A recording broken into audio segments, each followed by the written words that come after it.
Video' বনাবলৈ content বিচাৰি পোৱা নাই, সেইকাৰণে ভাত খোৱা, মাছ খোৱা, পথাৰলৈ যোৱা সেইবিলাক বনাই আছে।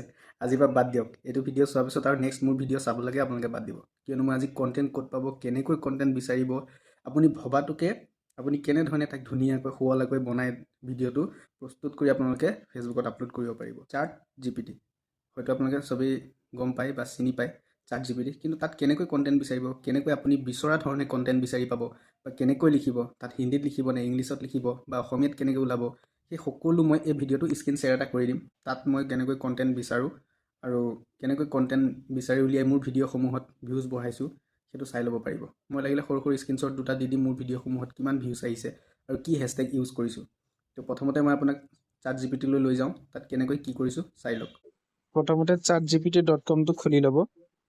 খুলি তাৰপাছত কি আপোনালোকে ইয়াত টাইপ কৰিব write a content for Facebook video' how to monetize Facebook page. তাৰপিছত আপোনালোকে ইয়াত লাষ্টত লিখি দিব যে write a content for Facebook video' how to monetize Facebook page.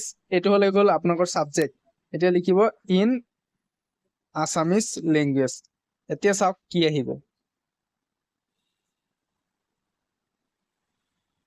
দেখিছে কিমান ধুনীয়াকৈ চাৰ্ট জিপিটি লিখি দিছে যে আপোনালোকে ফেচবুক ভিডিঅ' মনিটাইজ কেনেকৈ কৰিব সেই বিষয়ে। এতিয়া যিটো কণ্টেণ্ট আহিছে চাওক, অপশ্যনবিলাক ইয়াত গোটেইখিনি আহিছে। মানে যে চিঞৰি থাকে সদায় যে ফেচবুক মনিটাইজ কৰিবলৈ হ'লে এইখিনি কৰক, সেইখিনি কৰক, সেইখিনি কৰক। এতিয়া ইয়াত চাওক কিমান ধুনীয়াকৈ লিখি দিছে গোটেইটো। চাওক চাওক মানুহে আপোনালোকক বহুত কিবা কিবি কৈ আছে, মনিটাইজ কৰিব বিচাৰে যদি কি কৰিব লাগিব এইটো চাওক এনেকৈ লিখা আহিছে।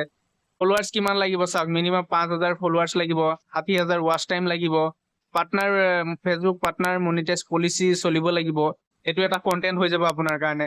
তাৰপিছত কি ইয়াত আৰু লিখা আছে চাওক ইন ষ্ট্ৰীম এড, সেইটো মানে কি আপুনি বুজাই দিব পাৰে। ষ্টাৰ কেনেকৈ পঠাব বা কি সেইটোও বুজাব পাৰে। ছাবস্ক্ৰিপশ্যনৰ বিষয়ে বুজাব পাৰে। আপোনাৰ কণ্টেণ্ট এইটো ছাবজেক্টৰ ওপৰতেই আপোনালোকে বহুতখিনি কণ্টেণ্ট পাই যাব। চাওক এতিয়া মই যিটো দেখাইছো এইটো বহুত ইম্পৰ্টেণ্ট হয় আৰু ইয়াৰ পৰা আপোনালোকে যিকোনো কণ্টেণ্ট আপোনালোকে ক্ৰিয়েট কৰিব পাৰে। চাওক আৰু এটা তাৰপিছত আপোনালোকে ক্ৰিয়েটৰ ষ্টুডিঅ' খোলক, কেনেকে কি কৰিব। চাওক মনিটাইজেশ্যন কাৰণে এপ্লাই কেনেকে কৰিব, আপোনালোকে টপিক বনাব পাৰে যে মনিটাইজেশ্যন কেনেকে কৰিব। তেতিয়া আপোনালোকে প্ৰথম পৰ্যায় হ'ব ক্ৰিয়েটৰ ষ্টুডিঅ' খোলক, মনিটাইজ টেবটো ক্লিক কৰক, পৰীক্ষা কৰক আপোনাৰ পৃষ্ঠাটো যোগ্য নে কি, এপ্লাই কেনেকে কৰিব। এনেধৰণৰ নিয়মবোৰ মানি চলিলে আপোনালোকে ধুনীয়াকৈ কণ্টেণ্ট ক্ৰিয়েট কৰিব পাৰিব। আৰু চাৰ্ট জিপিটি হ'ল বহুত ধুনীয়া এটা প্লেটফৰ্ম, য'ৰ পৰা আপোনালোকে ধুনীয়াকৈ কোনো ধৰণৰ অসুবিধা নোহোৱাকৈ আপোনাৰ ভিডিঅ'ৰ কাৰণে প্ৰতিদিনে আপোনালোকে কণ্টেণ্ট বনাব